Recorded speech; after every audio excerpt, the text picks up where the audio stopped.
नमस्कार, मैं हूं विजय दिवाकर और आपको आज बताने जा रहा हूं कक्षा 11वीं विषय हिंदी का पाक्षिक टेस्ट नंबर 6 का असाइनमेंट का आंसर। कक्षा 11वीं विषय हिंदी सभी कक्षा 11वीं की स्टूडेंट के लिए है। ये बहुत ही महत्वपूर्ण प्रश्न भी है और हिंदी विषय का ये पाक्षिक असाइनमेंट टेस्ट है। बिल्कुल ऐसे प्रश्न एग्जाम में आने की संभावना है। चलिए इसका उत्तर देखिए। यहाँ पर आप लोग प्रश्न पहला वस्तुनिष्ठ प्रश्न है, गजल की विधा को हिंदी साहित्य में प्रतिष्ठित करने का श्रेय जाता है। तो यहाँ पर मैंने ऑप्शन को नहीं लिखा है, डायरेक्ट उत्तर बता रहा हूं। उत्तर ख दुष्यंत कुमार को। इसके बाद आता है इसी में दूसरा है, गाता कल्प किसे कहते हैं। तो इसका उत्तर है ख मृतकों के स्मृति चिन्ह को। तीसरा है रजनी पाठ है, तो यहाँ पर उत्तर है ग पट कथा।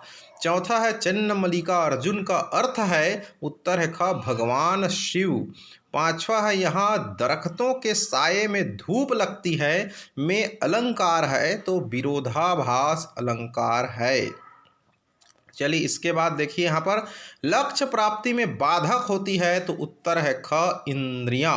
सातवां है गजल में, उत्तर क।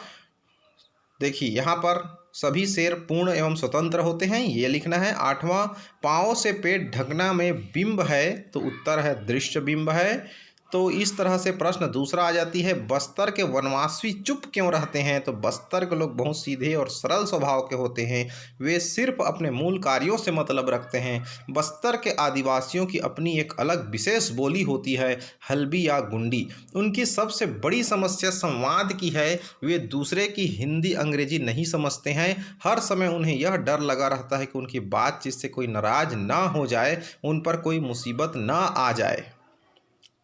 वे अपने गांव, खेत, जंगल, वन, पहाड़ी को छोड़कर नहीं जा सकते।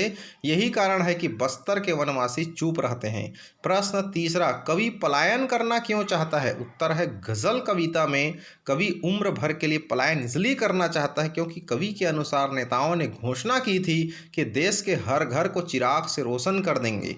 कवि के अनुसार चारों तरफ भ्रष्टाचार फैला, इसलिए वह भ्रष्टाचार से भरी इस कुव्यवस्था से दूर रहकर वह अपना जीवन बिताना चाहता है। इसी कारण कवि उम्र भर के लिए पलायन करना चाहता है। प्रश्न चौथा, अमित की मम्मी ने उसे गणित का ट्यूशन क्यों नहीं लेने दिया। तो उत्तर है अमित की मां ने अमित को गणित का ट्यूशन के लिए इसलिए मना किया क्योंकि वह गणित में होशियार था। दूसरा कारण उनकी आर्थिक स्थिति भी इतनी अच्छी नहीं थी कि अंग्रेजी के साथ साथ वो गणित के ट्यूशन का खर्चा उठा सके। प्रश्न पांचवा, क्या अक्क महादेवी को कन्नड़ की मीरा कहा जा सकता है। हाँ, अक्क महादेवी को कन्नड़ का मीरा कहा जा सकता है क्योंकि दोनों में पर्याप्त समानता है। दोनों ईश्वर भक्ति में सर्वस्व त्याग पर बल देती है और अपने जीवन में इसका पालन करती है। महादेवी ने तो वस्त्र तक उतार फेंके। दोनों कवयित्री विवाह के बंधन में देर तक बंध कर न रह सकी। दोनों में पूर्ण समर्पण की भावना थी। प्रश्न छठवां, इंटरनेट क्या है। इंटरनेट की विशेषताएं लिखी। तो उत्तर है इंटरनेट सूचनाओं को आदान प्रदान करने की जाल को इंटरनेट कहते हैं। इंटरनेट सर्वर के माध्यम से सभी देश विदेश अपनी अपनी सूचनाओं का आदान प्रदान करते रहते हैं। इंटरनेट के माध्यम से दुनिया के किसी भी कंप्यूटर को आपस में कनेक्ट करके किसी भी प्रकार के डाटा को भेज सकते हैं और रिसीव भी कर सकते हैं। विशेषताएं, इंटरनेट के माध्यम से तीव्र गति से सूचनाओं का आदान प्रदान किया जाता है, जैसे ईमेल, इलेक्ट्रॉनिक मेल द्वारा देश विदेश को सूचनाएं आदान प्रदान किया जा सकता है।